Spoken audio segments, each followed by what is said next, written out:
everybody, welcome to Woodworks. My name is Jeff, and today we're going to be reviewing this guy right here. This is the Rigid 5.5 amp corded compact router, also known as a trim router, but this is, or a laminate router, some people call it that as well, but this is a compact router according to Rigid.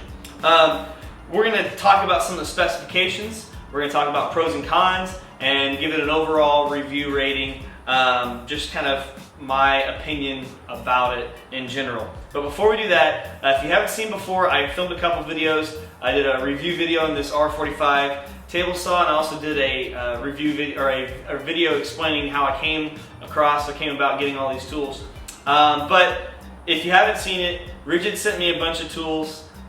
This router, another fixed base router, some other the table saw, some other tools, and I said I would do a review for them. They were super generous, super kind, so thank you guys over at Rigid, and I appreciate it, and I'm excited that I've got to use all of them, and I'm really excited to review them because there's a lot of great tools they sent over. So before we get started in the specifications, let me just tell you a little bit about what comes in the packaging. Obviously it comes with the router itself. It comes with a nice carrying case, nice soft carrying case, zipper version. Actually, pretty nice carrying case. It comes with an edge guide right here, which can be used when you want to butt this edge up against the surface and route. It's really nice. It comes with a round base, which came installed on the router, and a square base. And that's kind of nice. And it's very thick plastic in the bases. It comes with a wrench that you can use to change out your bits and things like that. And then it also came, which was kind of nice, a flush trim bit. I really like this. It's got a bearing on it. It's actually a really nice little router bit. I was really impressed that it came with the router bit. So it's really awesome. So some specifications about the saw. It's got a 20,000 to 30,000 RPM rating, so it can go from 20 to 30.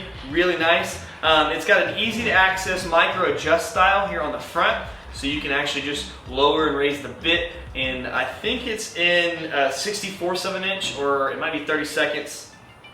I can't remember if it's 30 seconds or 64/7 inch, which is really nice. It's got a, like I said, the square base here and the round base, which is already installed in it. It's got an LED light here on the right inside. It's hard to see, but right here there's a single LED light, so it lights up the surface that you're working with.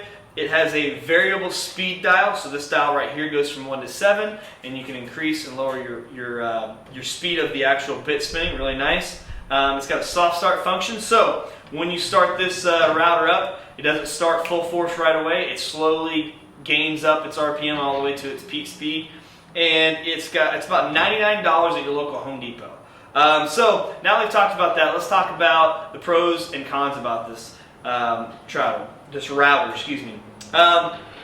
Honestly, and I'm going to move this stuff out of the way here so it's not kind of inhibiting your view of this router, but it's honestly a really nice, comfortable grip on this router. They molded this, and it's really nice. They didn't over mold it too much, but there's a nice soft spot right here when you're holding your router. It's really, I really enjoy the grip of this. It's really got a nice feel in your hands.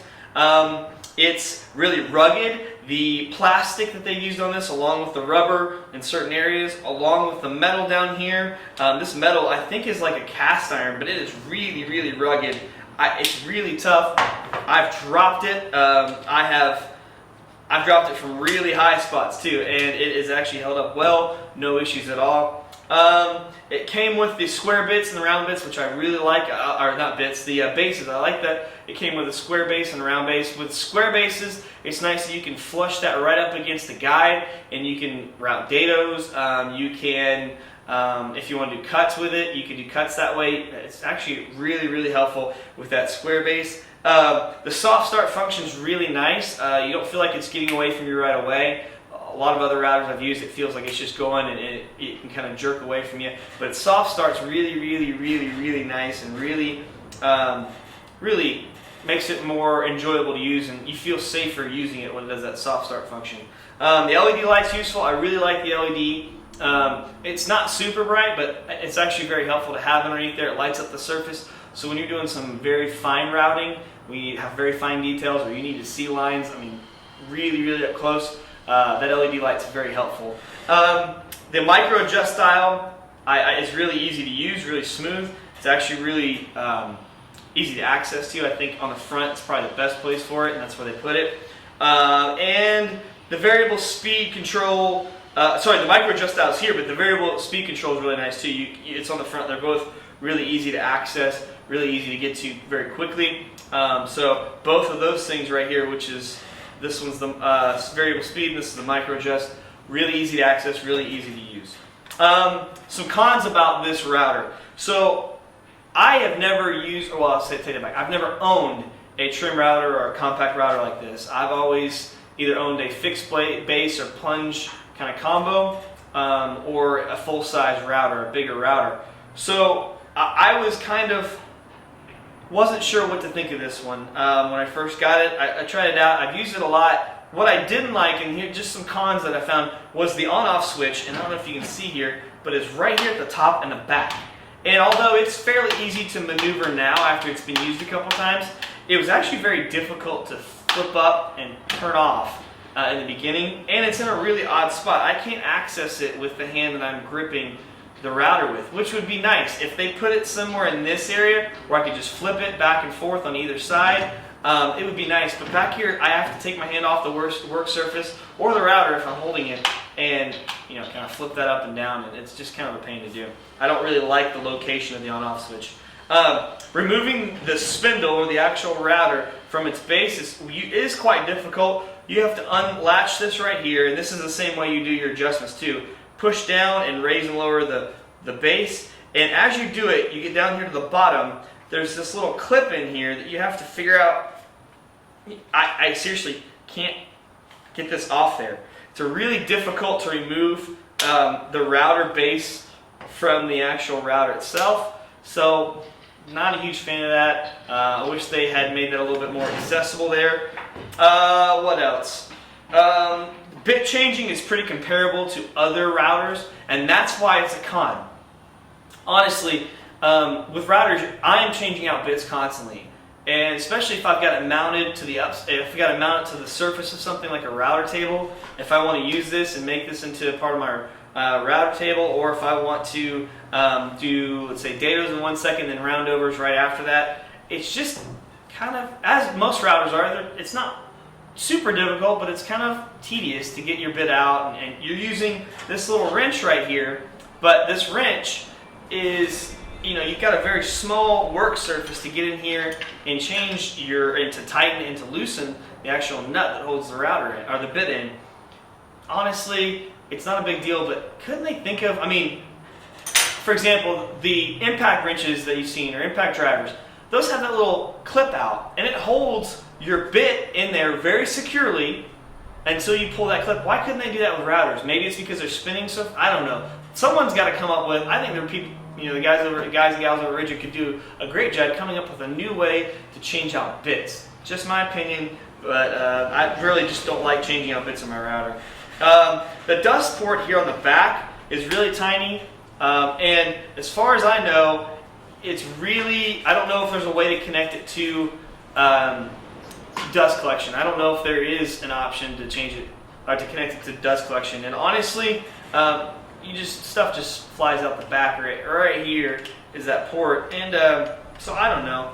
I don't like the dust collection or the dust port on it, but I think it'd be nice if Rigid would work. And this is a total aside. I've noticed, I called Rigid about an issue with the table saw that I had about dust collection.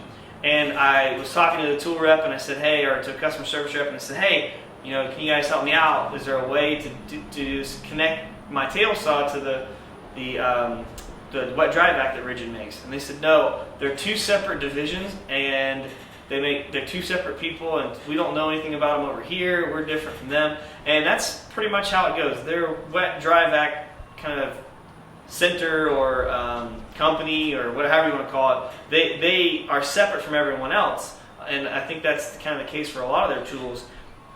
If they would do some cross, I don't know, not training, but engineering, so they could work together to make these things like an ecosystem, that'd be really helpful. But so there's no way that I know of to connect this to dust collection, whether it's their shop vac, which it's Rigid, I would think you'd be able to, or anything else. So that's the con list. Honestly, all those cons, nothing too outrageous, nothing too too detrimental to it. I mean, taking the base on and off, I don't know how often you're going to be taking the base on and off. Adjusting the base is fairly simple. It's really easy to do. It's just kind of a simple movement with your hand there, and it locks into place along with the micro adjust tile.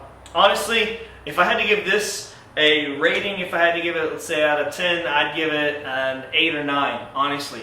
Really, really powerful router. I really enjoy using it. It's very comfortable. I've used it to do roundovers. I've used it, I've made some cuts with it, kind of flushing something up together. I really do appreciate this router. I think it's great. It's my first ever trim router that I've owned. I've used several of them, but this is the first I've ever owned. And I gotta say, Ridgid did a great job manufacturing, making this a very comfortable, safe, and effective router. So 8 out of 10.